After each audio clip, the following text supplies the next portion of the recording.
بسم اللہ الرحمن الرحیم۔ میں ہوں آپ کا ہوسٹ پروفیسر شعیب۔ آج ہم ڈسکس کریں گے سنیزنگ یعنی چھینک کیوں آتی ہے، اس کا مقصد کیا ہے۔ چھینک آنا ایک قدرتی عمل ہے اور ہم سب کا اس سے واسطہ پڑتا ہے۔ جب ہم دھول میں سانس لیتے ہیں، گرد و غبار میں سفر کرتے ہیں یا کسی چیز سے الرجی ہو جاتی ہے، ناک میں خارش ہوتی ہے، ڈسٹ مائٹس اور پولن سے سانس کی تکلیف ہو جاتی ہے اور ناک بند ہو جاتی ہے اور اس سے چھینک آتی ہے۔ چھینک کی رفتار 160 کلومیٹر پر آورز ہوتی ہے، یعنی اس سے تقریباً 1,00,000 کے قریب چھوٹے چھوٹے قطرے تقریباً 10 منٹ تک ہوا میں معلق رہتے ہیں۔ چھینکنے کے دوران ہماری آنکھیں بند ہو جاتی ہیں تاکہ بیکٹیریا اور وائرس آنکھوں کے اندر نہ چلے جائیں۔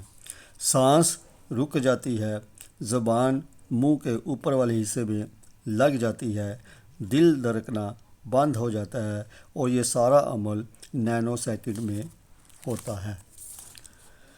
نبی اکرم صلی اللہ علیہ وسلم نے ارشاد فرمایا کہ چھینک کو اللہ تعالیٰ پسند فرماتا ہے کیونکہ یہ صحت کی علامت ہے، اور جمائی لینا یعنی اللہ تعالیٰ اس کو ناپسند کرتا ہے کیونکہ یہ عمل شیطان کی طرف سے ہوتا ہے۔ اس لیے فرمایا جب کسی کو جمائی آئے تو اس کو اپنی پوری طاقت اور قوت سے روکے۔ چھینک کے وقت جسم کا سارا نظام رک جاتا ہے، انسان کو دوبارہ زندگی ملتی ہے۔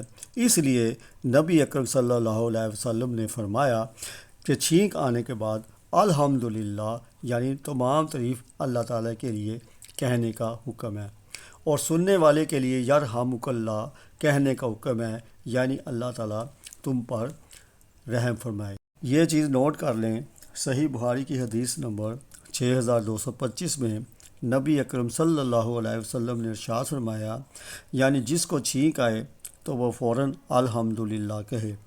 اگر وہ الحمدللہ نہیں کہتا تو دوسرے شخص پر یرحمک اللہ کہنا لازم نہیں۔ آپ سب کا بہت بہت شکریہ۔ اللہ آپ کا حامی و ناصر ہو۔ اللہ حافظ۔